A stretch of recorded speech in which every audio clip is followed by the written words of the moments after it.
Alors, bienvenue à une autre capsule vidéo. Mon nom c'est Aaron Lanny, analyste en investissement chez Medici. Donc, aujourd'hui, on va parler d'une notion très importante en investissement qui est l'efficience du capital. Donc, je vous ai mis trois différentes manières de mesurer l'efficience du capital, mais aujourd'hui, on va mettre l'accent plus sur le ROE, qui est Return on Equity en anglais.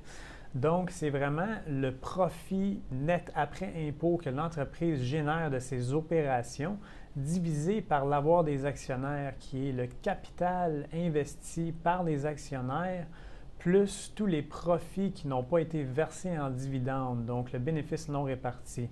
Donc, ce ratio-là est très, très important pour mesurer l'efficience du capital. Donc, c'est un ratio qui, si vous lisez les vieilles lettres de Buffett, il parle souvent d'ROE. Les lettres de Mark Leonard de Constellation Software aussi fait beaucoup référence à ça. Et les médias et Wall Street font plutôt référence aux bénéfices par action et à la croissance du bénéfice par action. Mais ultimement, le moteur de croissance d'une entreprise, ça passe par le ROE. Donc, c'est un ratio qui, on dirait qu'il des fois, il est sous-utilisé. Et c'est bon, ça va nous informer là, sur la capacité de croissance d'une entreprise. Donc, c'est bien important de comprendre ça. Comme par exemple, une entreprise comme Couche-Tard qui a un ROE de 20-25 %, à long terme, elle a eu une croissance d'à peu près 20 % de son profit. Donc, et c'est parce qu'elle ne verse pratiquement pas de dividendes. Donc, une entreprise qui a un ROE, admettons, de 15 % qui ne verse aucun dividende, à long terme, ça vous donne un aperçu de sa capacité de croissance qui va être d'à peu près 15 %.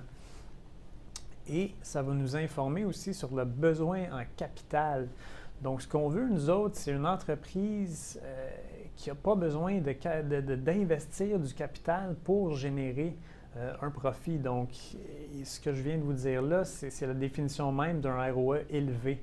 Donc, une compagnie comme Constellation Software, par exemple, une compagnie de logiciels, elle a un ROE stratosphérique lorsque vous excluez les charges d'amortissement intangible. Ça, c'est un autre sujet. Mais c'est un ROE au-dessus de 50, même 100 %. Et puis, c'est une entreprise qui a cru très, très rapidement, là, d'autour de 30 % année après année. Et encore une fois, elle ne verse aucun dividende. Donc, c'est ce genre d'entreprise-là qu'on veut, qu'on recherche.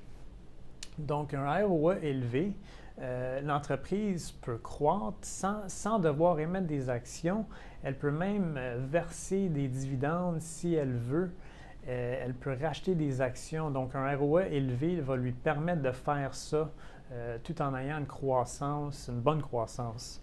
Et finalement, un ROE élevé, ça peut être signe que l'entreprise a des avantages concurrentiels. Donc, si elle a un ROE élevé pendant une longue période de temps, généralement, on va vouloir creuser davantage pour essayer de voir qu'est-ce qui explique ça. Et puis, finalement, j'ai mis la notion de ROE incrémental versus passé. Donc, le calcul qu'on vous a démontré, c'est vraiment sur le ROE passé. Mais ce qui compte, c'est chaque dollar additionnel qui est investi par l'entreprise, qu'est-ce que ça va générer.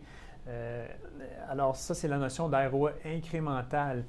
Et si le ROE incrémental est moins élevé que le ROE passé, alors là, vous allez peut-être voir une compagnie que sa croissance va ralentir.